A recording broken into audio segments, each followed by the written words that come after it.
And then we're going to have Fintan to read 2 poems, and then we're going to have some music and go our separate ways. So put your hands together for Fintan, please.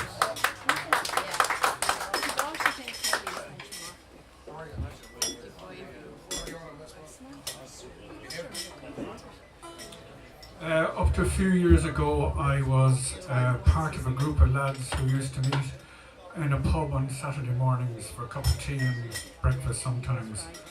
And most of them have passed away, so this is my tribute to them. It's called the Wayside Station on the Thread of Life.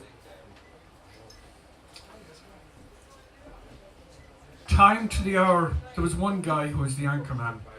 Time to the hour he arrives, orders a pot of tea, sits in a corner of the pub by a window, where the mid-morning sun greets him with a smile. He pours a cup, adds a measure of milk and a few sweeteners from a dispenser he carries. He notes a headline or two from the newspaper he collected at the bar, reads the odd story, checks his mobile for messages, samples his tea, sits back and waits. His friends drift in. Settled by familiar greetings, each peels away layers of his own week, selects a happening or two, listens while another speaks, though eager to relate his own. They slip into a discussion of national events, sift through the actions of the major players, marking them as wise or foolish. They imagine how different the outcomes would have been had they been in charge. They move on to international matters, any disasters befalling people around the world, and sagely acknowledge the finite nature of matter. They search for a gem of hope in a scarred world, and someone quotes a passage from the Bible which leads to a conversation on spiritual matters. Stories about old friends, since passed away or recalled, their oddities relished. The weather gets a mention. Then the anchorman lifts the cup of his jacket's left sleeve, checks his watch. It's a little past the hour, he notes. Time to go, he says, and rises. His friends nod in agreement, and the group drifts apart. What's the first one? The second one is my tribute to Waterford Crystal.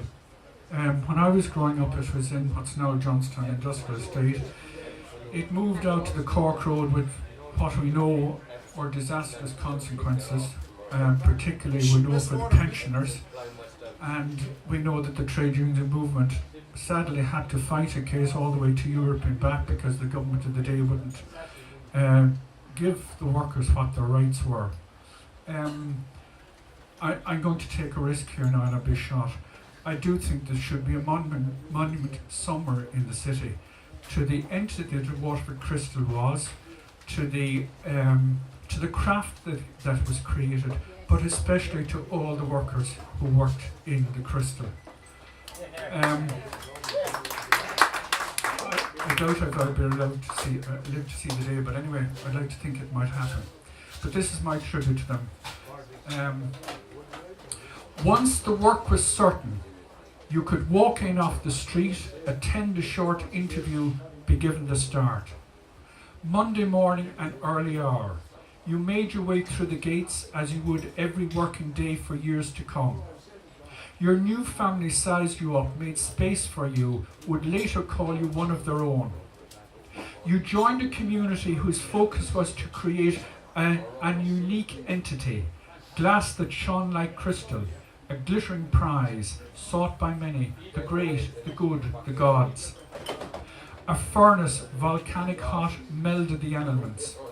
Molten drops were plucked from its heart by skilled men who blew them into futuristic shapes.